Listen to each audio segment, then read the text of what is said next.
everybody. It is such a good morning. Actually, it's nice and warm, and it's beautiful weather out here. So glad that you were able to make it. I'm honestly a little bit disheveled. I've been missing my wife for a couple days, and never know what's going to happen. But I think I'm finally organized, ready to go, and we are too. So it is great to see you guys.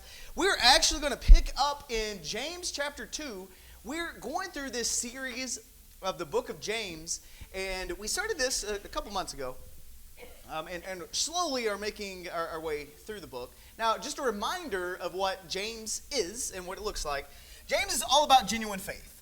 We've said that James is like the Proverbs of the New Testament, and there's just a lot of nuggets of wisdom throughout.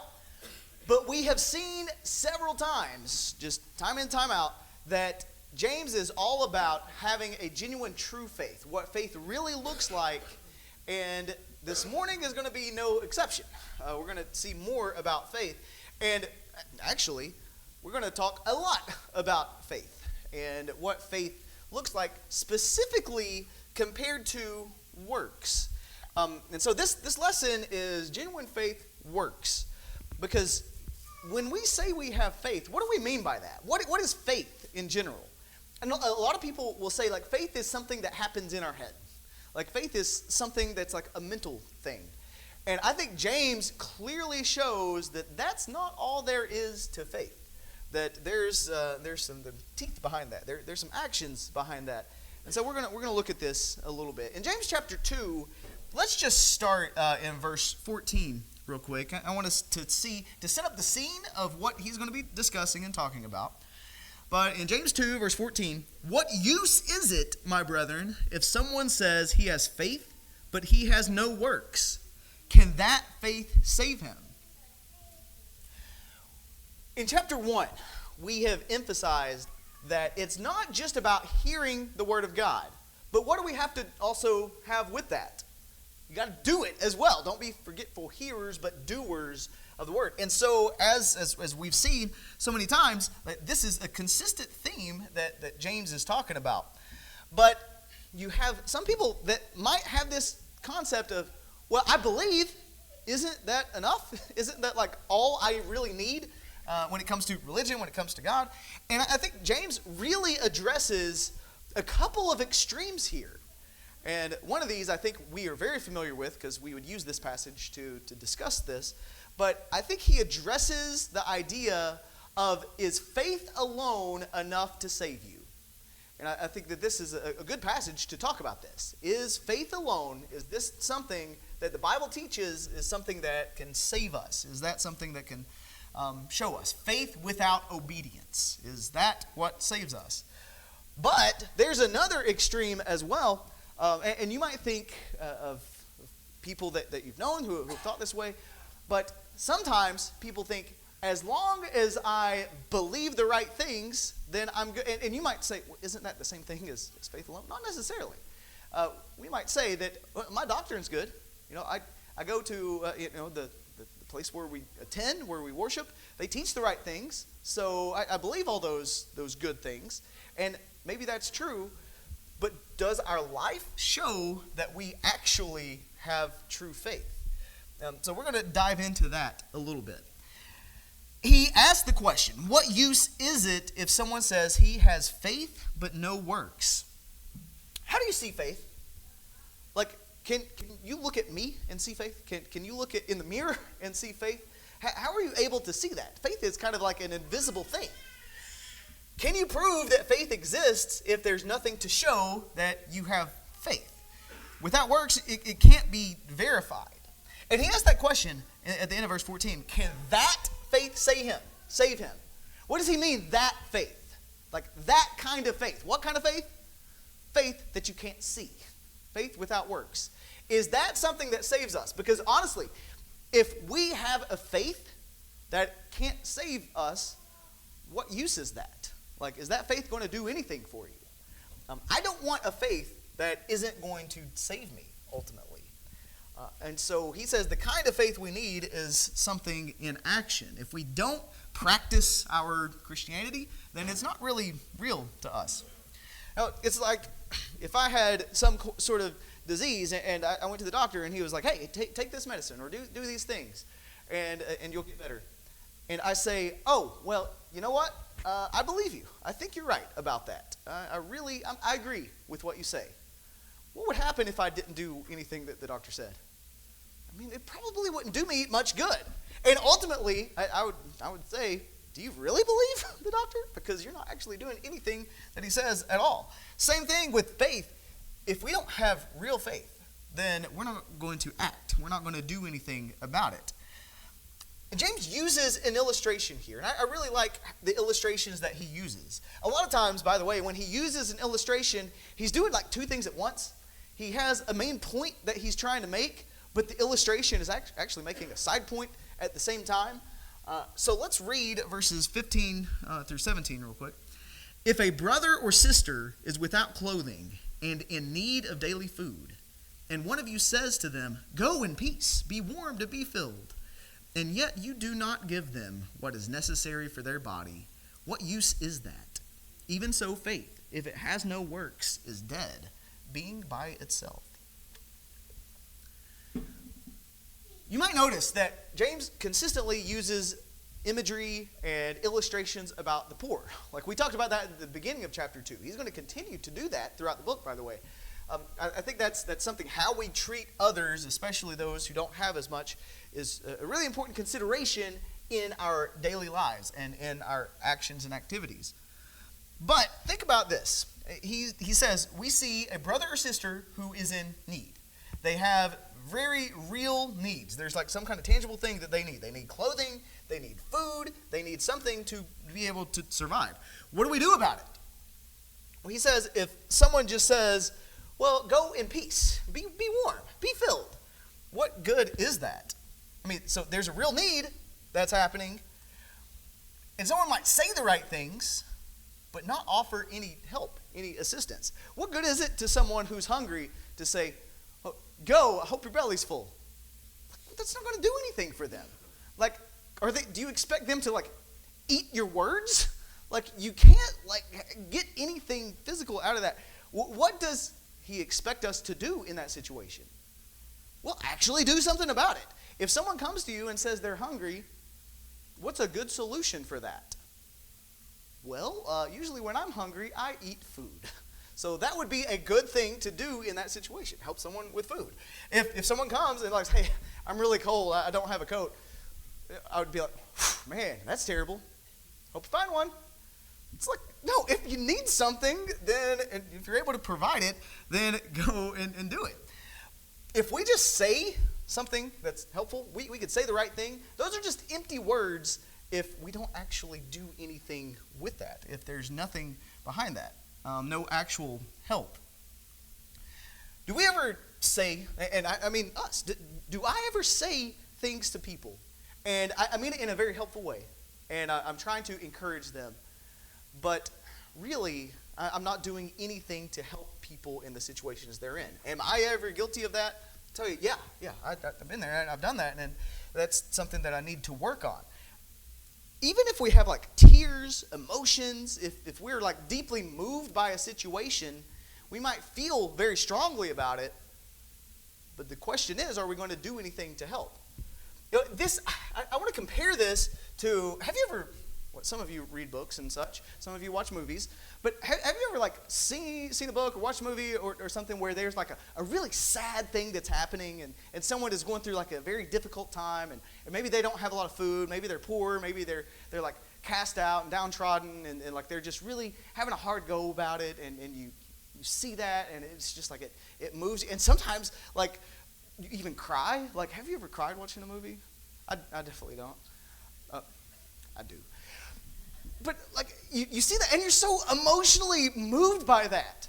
Well, have you ever thought like while you're watching that movie or reading that book is like, what can I do to help that person? It's not a real thing. Like it's a movie. Like you can't do anything to help that. But I wonder if that's how we treat situations in our life sometimes. Like we're moved emotionally, but then we don't do anything physically to help out. It's the same thing as just like watching the movie or reading the book. If we're not willing to like put actions into that, then that's not going to help. And I would say here that we see in verse 17, even so faith, if it has no works, is dead, being by itself. Works are not optional. It's not like, well, you can take it or leave it. You can choose, whether or not you're going to do something in the situations around you. Like, no, he says, if you have faith but don't have works with it, what kind of faith does he call that? It's a dead faith. Okay. A dead faith. Is a dead faith something that can save you? Now, I think the works, what that really does is it shows that there are signs of life. It shows that your faith is actually legitimate and real. Now, we're going to see in verse 26, he compares the body without the spirit is dead. So like that's the definition of death, by the way, the body without the spirit. In the same way, faith without works is also dead as well. Imagine you see like some kind of, and this is going to be very vague and weird at first, follow me. Imagine you see like some kind of human form. Like you can tell, okay, there are eyes, there's a nose, there's ears, there's a mouth, and like 2 arms, 2 hands, and all of those sorts of things. And you're looking at that form. But you notice there's no breath, there's no like movement at all, there's no warmth, and there's no pulse. What would you say about that thing? Is it alive? No, it's definitely not. Now, there's a couple ways to look at that. Maybe you're looking at a statue of a person, and that thing was never alive. Maybe that was just never alive at all. Maybe you're looking at a corpse, and it used to be alive, but now they're not. Either way you look at it, if you see a form, an object, something like that, without signs of life, then that thing is not alive. Same thing with our faith. No matter how much we say we have faith, and no matter how much we proclaim that we have faith, if there's nothing to show that faith is real, what can we say about that faith? Well, it's not alive. It's a dead faith. And that faith, can that faith save them? He said in verse 14, no, it can't. That faith cannot save them at all. And so I want us to work through this and see James's argument here. There is an objection that he raises. And he's kind of, anytime a New Testament writer is writing, if they have an argument with someone, they're kind of arguing with themselves. But I think we see 2 sides to this argument. There's an objection that they might raise in verse 18. But someone may well say, you have faith and I have works. So what I think he's saying there is some people would say, I have faith and you have works, or I have works and you have faith. We all have our different gifts and abilities. Like some people are just really talented at some things, and the whole works thing, that's not me. I can't do that. Like I have faith. I have a lot of faith, and believe you me, I can believe harder than anybody else can believe. Okay, is that true? Can we say that we all have different talents and abilities? That part's true, like we do. But can you say that faith is real if there is no works associated with that? Well, if you keep reading in verse 18, show me your faith without the works, and I will show you my faith by my works. It is impossible, absolutely impossible to show faith without any works at all. There's just 0 ways that makes sense. And faith leaves traces. I heard that, and I like that a lot. If you don't have any kind of evidence with it, then I don't know that we could say it's actually real. I want you to look right here. Right here. I have, right in front of you, right in front of your very eyes, an invisible horse. Now, here's the thing. You can't touch it. You can't ride on it. You can't even smell it, thankfully. And it eats invisible grass. It drinks invisible water. Leaves no marks on the ground at all. What do you think about my horse? It's like, that's not a horse. Like, it's not real. Like, you can't prove, like, it's not real. You can't touch it. There's nothing about it that I could say is real. But I could say, hey, I believe it. It's right there. It doesn't matter how many times I say that, how many times I think that. It doesn't make the horse real. Like, there's no horse. It's invisible. There's nothing associated with that. And the same thing, if we say we have faith, but you have nothing to show for it, no kind of work to go along with it, do you really? Like, is there faith at all? I'm going to say I don't think there is. And James is very clear about that. Now, in verse 19, you believe that God is one. You do well. The demons also believe and shudder. Now, think about that. If you say, no, I really, really, really believe in God. No, I know that he's real. And I know that he exists. And I just know that he loves me. And I say all that stuff. Then what James says is, well, congratulations, your faith is at the same level as the demons. It's like, is that the mark that I want to go for? Like, I want to have demonic faith. That sounds crazy. And you think about the times that Jesus interacted with the demons, like the guy that had 2,000 or whatever demons, legion. And they recognized the power of God. They knew who God was. And they were listening and all that. But if you think about that, that is something that, man, if I have the same faith level as demons, is that a saving faith? Like, are the demons saved? No, I don't think so. I think there's very clear teachings that is not the case. So if you look at that, you believe in verse 19 that God is one. You know what the Jewish people, the Israelites, would do every single day? They would recite Deuteronomy 6, verses 4 through 6. Hear, O Israel, the Lord your God, the Lord is one. And you shall love the Lord with all your heart, soul, mind, and all of those things. And they would say that every day. And they took a lot of pride in that. Like, that was the thing. Yes, we serve the one true God. There is only one God. We know that. Compared to everyone else, they teach the wrong things. They say that there's multiple gods. They say that there's like an infinite number of gods. There's like gods for everything. But Israelites, no, we know that God is one. Well, what James tells these people is, okay, yeah, congratulations. The demons also believe that. So what is good about that? That's not going to help. So verse 20, are you willing to realize, you foolish fellow, that faith without works is useless? He doesn't mince words here. He's very clear about what he means.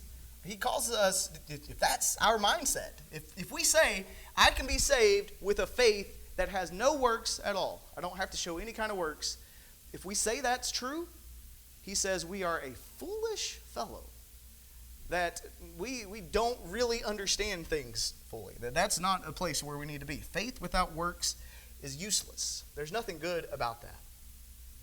Then he goes into some examples. Example 1, Abraham. Verse 21, was not Abraham our father justified by works when he offered up Isaac his son on the altar? You see that faith was working with his works. As a result of the works, faith was perfected. And the scripture was fulfilled, which says, and Abraham believed God, and it was reckoned to him as righteousness. And he was called the friend of God. You see that a man is justified by works, and not by faith alone. So think about Abraham, and think about this thing that happened with Isaac. I know a lot of you probably know the story, and you've heard this a lot of times, but I want you to think about what this would have been like for Abraham. So Abraham, he was given these promises by God that I am going to bless you, you're going to have descendants as numerous as the stars, and all. There's going to be a bunch of, I'm going to bless you so much, it's going to be great. But for the longest time, who did Abraham think that his descendant was going to be? Like some kind of random family member, Eliezer of Damascus or something.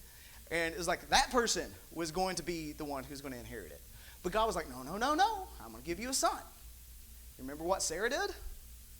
He listened to the voice of his wife when Sarah said, well, you just I'm barren. I can't have kids. We proved that. And so you're going to have to take my maid, and you're going to have children through her. And then maybe that's how God is going to fulfill his promise. So that's what he did. He listened to the voice of his wife. He had Ishmael, his son. And my goodness, he loved that boy. He took care of him. And there were so many things that he did for him as he grew up. Now, Ishmael started growing up. And he was 13 years old when Sarah actually was told, no, God's plan is that you are going to have the son of promise. And that's when Isaac was born. How did Ishmael feel about Isaac? Oh, he wasn't a fan. Like, just imagine being the only child of your aging parents, who are, by the way, are pretty rich at this point, and like you have all the attentions on you, and then you have this little baby that's born. And now everybody's fawning over that. Look, this is Sarah's son. Like, this is the son of promise. Now, Ishmael didn't act too well. He made fun of Isaac and did some stuff. Eventually, Sarah said, we need to get them out. Hagar, his mom, and Ishmael, they need to leave. And Abraham was really torn on that because he loved Ishmael. But God told him, no, you need to listen to the voice of your wife, which, by the way, is what got him into trouble in the first place. It said that he listened to the voice of his wife, and that whole thing happened. And now God says, now your punishment is you're going to have to listen to her voice again. And now you're going to have to send Ishmael away. And now we have Isaac, who is the focus. He is the focal point. He is the child of promise. And God told him that. And he just let him know, this is your child of promise. This is where I'm going to bless you. Just imagine how he felt about Isaac. Now, as Isaac is getting older, what did God tell Abraham? He's like, I want you to take your son, your only son, and take him to Mount Moriah. And I want to show you there where you need to sacrifice him. You are going to take your son and you're going to sacrifice him. Can you imagine the feeling that Abraham had at that point? Like, you need to take the son that you love and you need to sacrifice him. What would you do in that situation? Now, maybe you don't have kids. Maybe it's like, think about the most important thing in your life. The thing that you like the most, that is just the best thing in your life. Maybe think of the rich young ruler. He loved his wealth, his riches, his property. What did he do, by the way? Remember? He went away sorrowful because Jesus said you need to give that up. What did Abraham do in that situation? It says that he got up early the next morning. Would have been a nice day to sleep in. But he got up early and took a 3-day journey to get to where he needed to go with all the wood and preparations. And he gets ready to kill Isaac. And he stopped and says, nope, now I know that you love the Lord and will serve him. And he's blessed because of that. Now think about this, though. If we were in that situation, could I have sacrificed my Isaac? Could you have sacrificed your Isaac? Could you have said, the thing that I hold most dear to me in this life, if God told me to get rid of it, could I do that? Is that something that I could do? You ever wonder why Abraham was called the friend of God? Well, because he had faith like this. We see that his faith is real because he's willing to give up everything else. He was tested in the offering of Isaac, and he did it immediately. He got up early, he went, he took care of this. And so I'll say this. Real faith obeys even when it hurts, even when it's difficult, and even when bad things that we interpret come from it. I think we also see here faith and works operate together. It's not like they're separate things. It's not like, well, faith is a gift of one person, works are another. No, this is the basis of what faith is, and it's completed by obedience. I'll even put this up here in front of God because of active trust. So you think about that. Now, what we might do with this situation is be like, James, come on now. That's Abraham. The Abraham. He was the greatest picture of faith in the entire Old Testament. We see that. We know he traveled a long way. He trusted God. Yeah, he was the best of the best. I get that. But can I really compare to Abraham? I don't know. But you know what he does? He follows that up by giving another example. In verse 25, in the same way, was not Rahab the harlot also justified by works, when she received the messengers and sent them out by another way? For just as the body without the spirit is dead, so also faith without works is dead. How similar were Abraham and Rahab? I mean, almost completely opposite. Total contrast. She was a woman, he was a man. She was a Canaanite, he was a Hebrew, like the father of all the Jews. How did the Jews feel about the Canaanites, by the way? It wasn't good. She was a harlot. He was the patriarch. Like lifestyle choices, all of those things, that you could not be more opposite, really.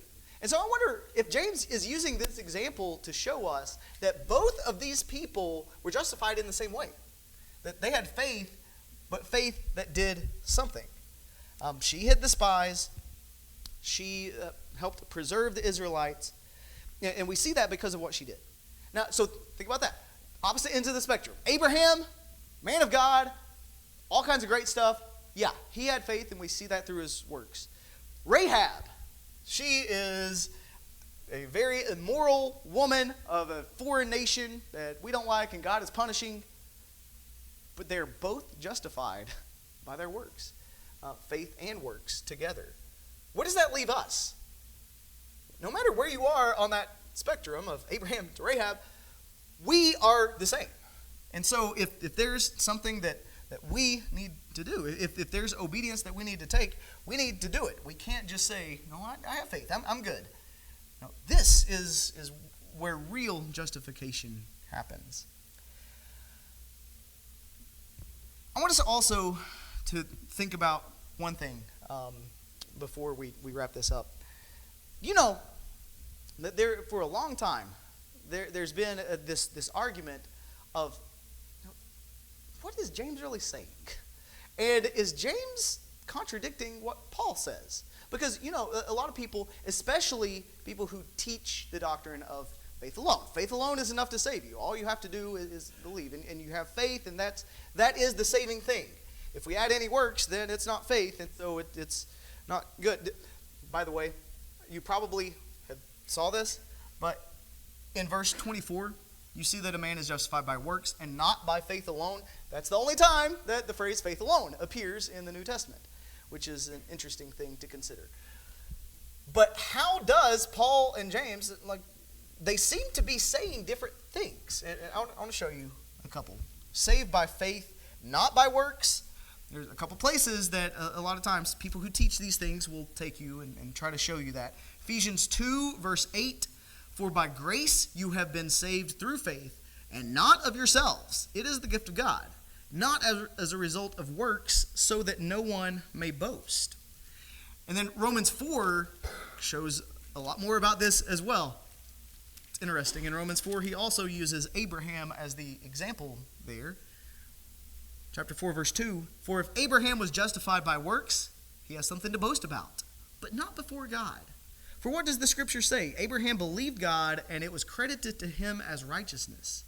Now to the one who works, his wage is not credited as a favor, but what is due.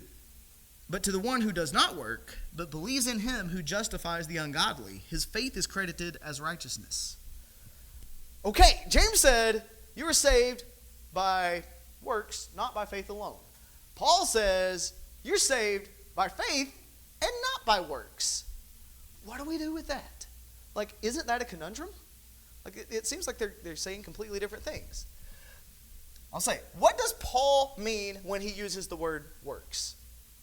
I think we have to understand that to be able to piece this together. When Paul uses the word works, it's clear, I think, because of verse 4 in Romans 4, to the one who works, his wage is not credited as a favor, but what is due. He's looking at works as like a transaction, works of merit, earning salvation as your wages. Could we ever do enough good things, even works of the law, could we do enough of those good things to earn our salvation before God. There's no way that we could do that. And that's what Paul's talking about. Like, we can't work our way to heaven. We can't say, I've been good enough, I've followed these laws good enough, and I've done all of these things, I haven't killed people, I haven't committed adultery, I haven't done all of these things, and so that means I deserve heaven. He's like, no. No, you don't. You don't deserve it. He's talking about those, we call them meritorious works. Works of merit, things that we do. You can never do enough to deserve that.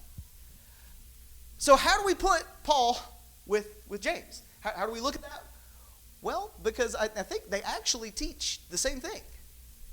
That saving faith actually obeys. That if we have faith that is going to save us, that we obey God. Not that I'm saying I'm working my way to earn it. Not because I did this, so now I deserve heaven. That's not it. I did something because of God's grace. Because God allows me to do that.